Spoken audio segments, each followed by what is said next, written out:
Olá! 13 de maio de 2024, edição 588, pergunta: o IBS e a CBS, aprovados na emenda constitucional 132 de 2023 e propostos para regulamentação no PLP 68 de 2024, que está no Congresso Nacional, né, em análise, eles podem ser classificados como um IVA, um imposto de valor adicionado, no modelo IVA dual, ou eles são diferentes? Bom, os 174 impostos de valor agregado aplicados no mundo, eles possuem características comuns, semelhantes, né, que lhes conferem alguma uniformidade. Vamos entendê-las. Primeiro, e entender e fazer a integração com o nosso IBS/CBS.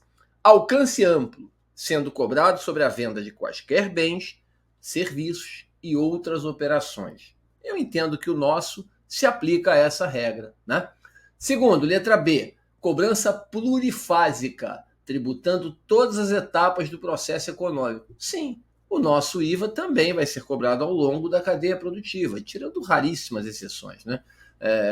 As alíquotas elevadas, usualmente em torno de 20% no IVA tradicional. O que é IVA tradicional? É parecido até com o que a gente quer aplicar aqui, né? Com diversas isenções e com alíquotas diferentes, mais de uma alíquota. E normalmente com isso a alíquota padrão fica elevada. Ou então o IVA tipo da Nova Zelândia, né? O que tem uma alíquota de 15%, uma alíquota menor, mas sem qualquer isenção e uma alíquota ampla para todos os itens, de 20 a 15. As alíquotas são elevadas de qualquer forma, mas elas podem diminuir um pouquinho. Aqui também a alíquota vai ser elevada, até muito elevada pela característica específica do Brasil. Não cumulatividade, permitindo a compensação do imposto pago na etapa anterior. Aqui a gente quase chegou lá, né? A nossa não cumulatividade, ela é quase plena, né? Ela é semi-plena, ela não é plena. Tem algumas situações em que você perderá não cumulatividade e criará o chamado resíduo tributário, tão citado ao longo do PLP 68, né? Infelizmente, por diversos motivos que a gente vai ver ao longo aí dos debates, tem os resíduos tributários que impedirão essa não cumulatividade plena. E a neutralidade, que é o fim último da não cumulatividade, né? A neutralidade é que eu queria puxar aqui para cima para vocês. Existem dois tipos na literatura de neutralidade no campo tributário: a vertical e a horizontal, nesse caso em relação aos tributos sobre o consumo, tá? Os dois têm objetivos, o objetivo é o mesmo. Qual é?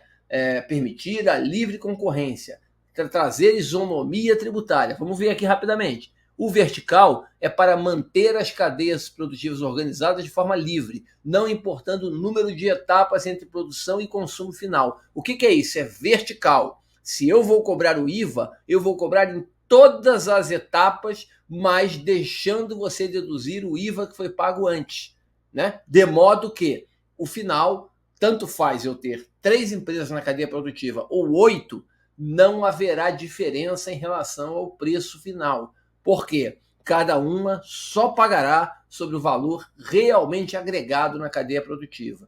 Você não vai ter cumulatividade no meio do caminho, tá? A neutralidade horizontal diz o quê? É para tributar contribuintes semelhantes, produtos semelhantes, itens parecidos, de forma isonômica, igual. Então, tornar isonômica a cobrança de tributos sobre bens e serviços, permitindo a livre concorrência. Esse serviço aqui vai ter a mesma tributação desse, já que eles são semelhantes, né? Não há diferença significativa entre eles para você ter tributação diferente. E aí, conversando rapidamente aqui para a gente fechar o que eu queria deixar como reflexão para vocês, né? O imposto sobre valor adicionado, para a gente ver, né? Ele é igual ou é diferente? Eu não respondi ainda. O IVA tradicional ou moderno, ele seria calculado aplicando a sua alíquota sobre o valor agregado pela empresa. O ideal seria o uso de alíquota única. Com alíquota única dá para fazer isso. Agora, o IBS e a CBS serão cobrados sobre a receita, aplicando uma alíquota sobre a receita, com dedução dos créditos de gastos de bens e serviços. Então, rapidamente, se o serviço de educação tiver alíquota de 10%, admita, uma alíquota de 40% da usual, admita que a usual é 25%, ele tem 10% de alíquota. Você presta seu serviço de educação, cobra 1.000, mais 10%, 100 do seu cliente, 1.100.